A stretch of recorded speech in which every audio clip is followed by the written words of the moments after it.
I'm Kai and I'm 12. My name is Ruby J and I'm 14 years old. Hi, I'm Spencer and I'm 11. Hi, I'm Holly and I'm 12. Hi, I'm Nick and I'm 13. Hi, I'm Anastasia and I'm 14. Hi, my name is Ryder and I'm 13 years old. I'm Sophie and I'm 13 years old. The firefighters are doing such a good job, and that other firefighters from overseas have come to help and take off a bit of pressure for the firefighters in Australia. So many people and the whole community's come together to make these pouches for these animals, and there are wildlife centres that are turning them away because they've just had thousands of them, and I just think it's amazing that everyone's been. There's a pharmacist in Malua Bay, New South Wales, keeping his pharmacy open during a total power outage because many of his customers had come to him distressed from losing their medications in the fires. And even though he'd lost his own house and all his belongings, he wanted to be there for them. And even though there was no power and they couldn't pay, he trusted that they would repay him once they could. All the charity organisation and charity runs, or just people getting together and our whole country backing everyone in this time of need for our country. Donate to charities to help bring in food and water and supplies to those who have lost their homes. A dog called Bear, and he can detect koalas that are still alive on Kangaroo Island. So he, since the eucalyptus tree burns really quickly, koalas can't get down. See, most koalas, they survive the fire, but they then later die of starvation or dehydration. Bear's job is to sniff out and find the live koalas, and then they help those koalas and make them all better.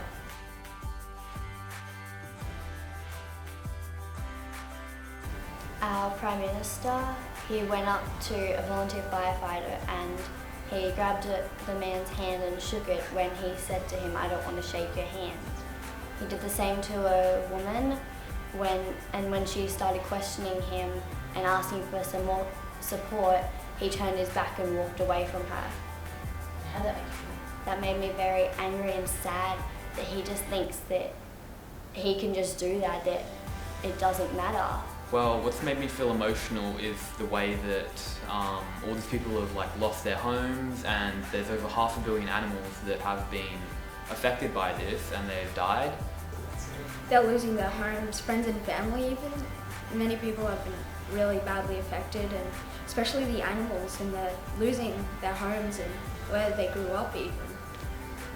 Learning that over 480 million animals have died in the bushfires, and it's just really horrible to know that there are just animals and people too suffering out there with nothing to eat, nothing to drink, and just being burnt and nowhere to go. Something that was quite sad for me to look at was the images posted on the news of Kangaroo Island, all the forests burnt to cinders and all types of animals charred. And it was of a father of 6 who had just lost his wife to cancer only 1 month before losing their family home that they'd built together 30 years ago. So he was left not only a widowed father of 6, but he was also left without a house. And he said that he felt he was now grieving not only the loss of his wife, but also the loss of everything that was hers.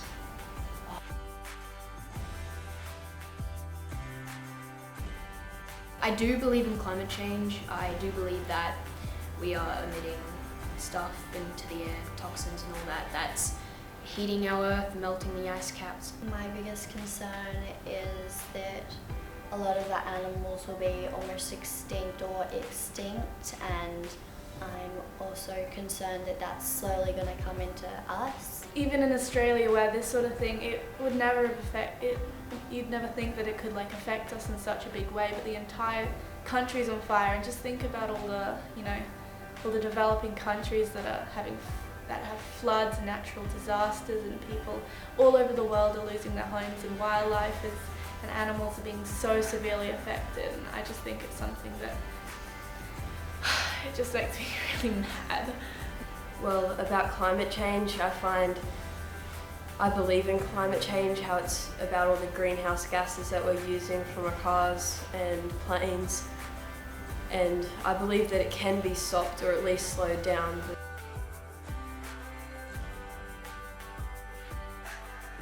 Well, I think one of the biggest problems is that we won't have a future. So, like, the airs will be so unbreathable that you have to wear like gas masks or whatever they're called everywhere, and that we won't have like to see like the snow and stuff because it's so hot that it just physically can't form anymore. Like my children and my grandchildren, they won't have an earth to inherit, and they won't have, like, I grew up in the forests and, you know, going down to the beach and everything, and it's my worry that people and the next generations won't be able to experience that because of our generation and the generations before us, like, just not doing enough. My biggest worry about the future is that people don't understand what's happened in the past, and the government's not learning and how to change it. Although they're doing a good job, they're not doing a big enough job to change the future.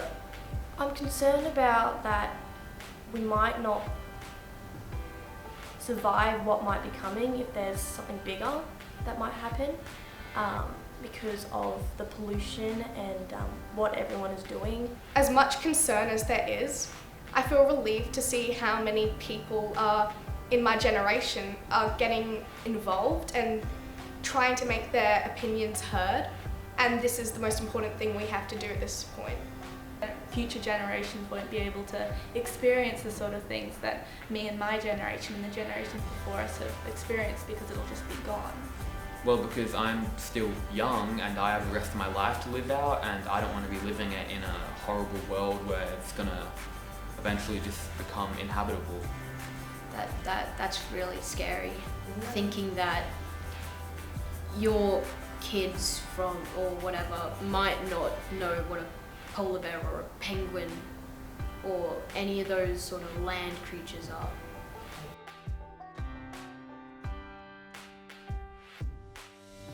That you need to do more. What you're doing isn't enough. And I saw a quote from Scott Morrison saying they've done enough for the bushfires, they've done enough for climate change. But they've not. There is still so much more we need to do. As long as there's coal still coming out of our ground, we're not doing enough. Australia exports more coal than any country in the world, and we really need to switch to renewable energy, really.